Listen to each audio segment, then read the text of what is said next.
Continuing metric spaces. The topic is interior point and interior of a set. Let A be any subset of a metric space XD. Then a point small a belonging to a set A is called interior point of A.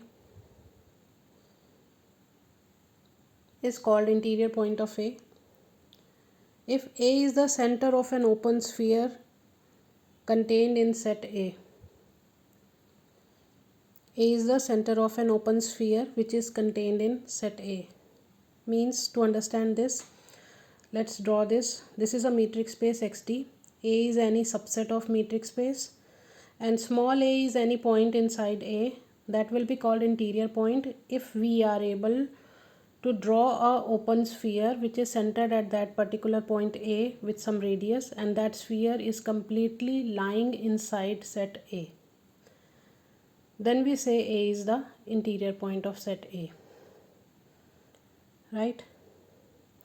So for example, let RD be the usual metric space with metric dxy is equals to mod of x minus y for all xy belongs to R, which is a usual metric, and let A is equals to minus 5 comma 2 open interval is a subset of R.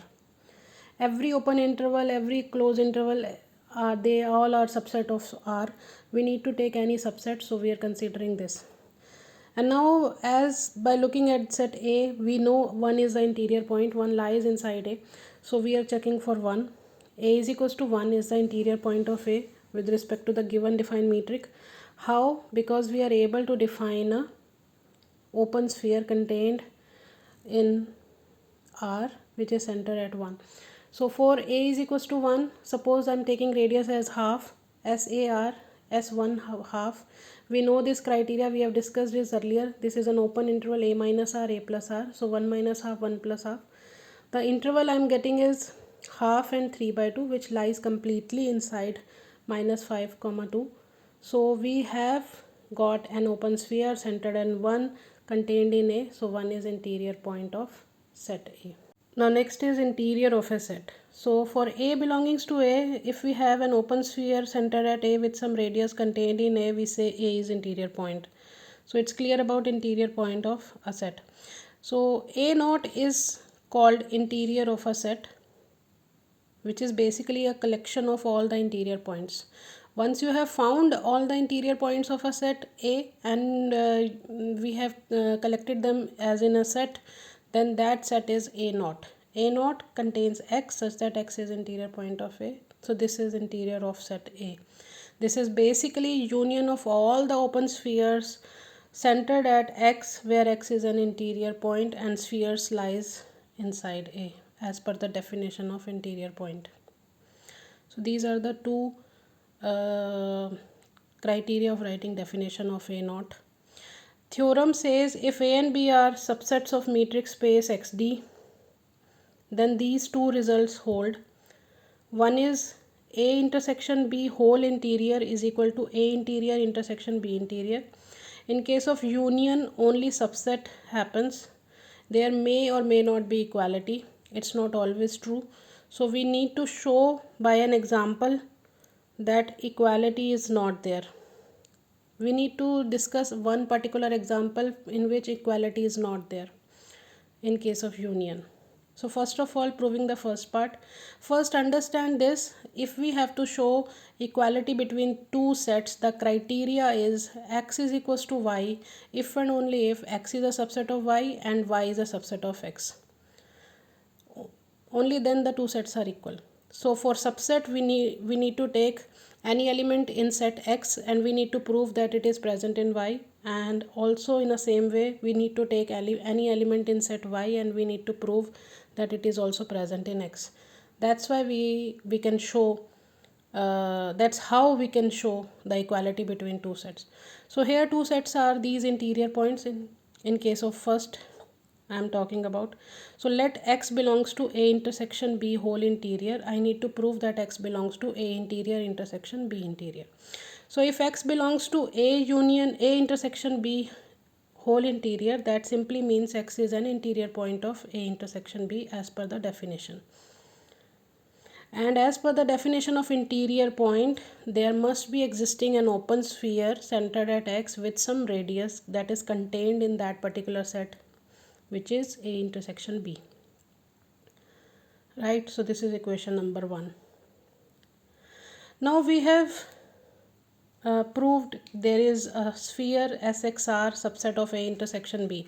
Now A intersection B, the kind of set it is subset of A and B both. Right, so if we combine 1 and 2 with the sphere subset of A intersection B and A intersection B subset of A, we'll arrive at SXR subset of A, and with the other condition I can say SXR subset of B. So basically these two conditions tells us X belongs to A naught and X belongs to B naught, because this is a definition of interior point. So X belongs to both A naught intersection B naught, and hence the subset criteria follows. We have taken the element from A intersection B whole interior, it is coming out in another set, so the first set is subset of other. Conversely, let X belongs to A naught intersection B naught, which means X belongs to A naught and X belongs to B naught both, and X is interior point of A and X is interior point of B both by the definition of interior point. And by this we can say there exists an open sphere centered at X with some radius. Suppose R1 is the radius for set A and R2 is the radius of the sphere for set B. So SXR1 subset of A and SXR2 subset of B. We'll be taking minimum radius out of these, so let R be the minimum of R1 and R2. Now the sphere which is centered at X and radius R will be contained in both, with radius R1 also and with radius R2 also, because R is the least. So if we combine equation 3 with equation 5, SXR1 subset of A and SXR subset of SXR1, so by this we arrive at conclusion SXR subset of A. And if we combine 4 and 5, second equation of 5 and equation 4, it is SXR subset of B. So we have got one sphere with one particular radius centered at X which is contained in both the sets A and B. If it is contained in both, that means it is contained in intersection. SXR is contained in A intersection B. So that simply means X is interior point of A intersection B. X belongs to A intersection B whole interior. And by this we have taken element from A naught intersection B naught. It is coming out as an element of A intersection B whole interior. So the subset arise. By combining these two blocked equations, suppose this is 1 and 2, we get the equality, which proves the first part. Now for the second part, for the union thing, A interior union B interior is a subset of A union B whole interior, where I need to prove. Let X belongs to the first set, any element A naught union B naught, which means either X belongs to A naught or X belongs to B naught. That means either I'll be getting sphere contained in A with some radius and sphere contained in B with some radius. This is by definition of interior point. Choose the two spheres such that one sphere is contained in the other and one radius is greater than the other. Choose the two spheres in such a way one sphere is contained in the other. See, this is very unique condition that may arise. Understand this with a diagram. Suppose this is a metric space. A and B are two sets inside. This is A interior and this is B interior. Since X belongs to A naught union B naught, the X can be in three ways possible. It can lie in A completely, it can lie in B completely, or it can lie in the intersection portion. So if X lies in the A interior only and not touching the B boundary, so the only possibility is I'll be getting only one sphere, SXR1 only. And in case with B, I'll be getting only one condition, one sphere with R2 only. The only condition I'll be getting both the conditions satisfied is for when x lies in their interior part, intersection part. Otherwise, though no two conditions hold simultaneously like this. These two conditions will hold simultaneously only if the point lies in their intersection. And in that case, I am able to choose one sphere bigger than other. Otherwise, one of them hold. Only one of the condition will hold. Both will not hold always. So in that unique situation where both the conditions hold, that is the only case when x lies in the intersection part. And in that way I am able to choose one sphere contained in other.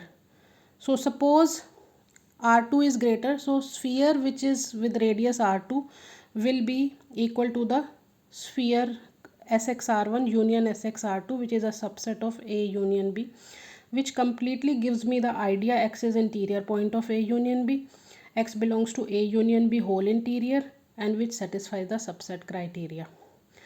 Now the counter example where equality does not hold.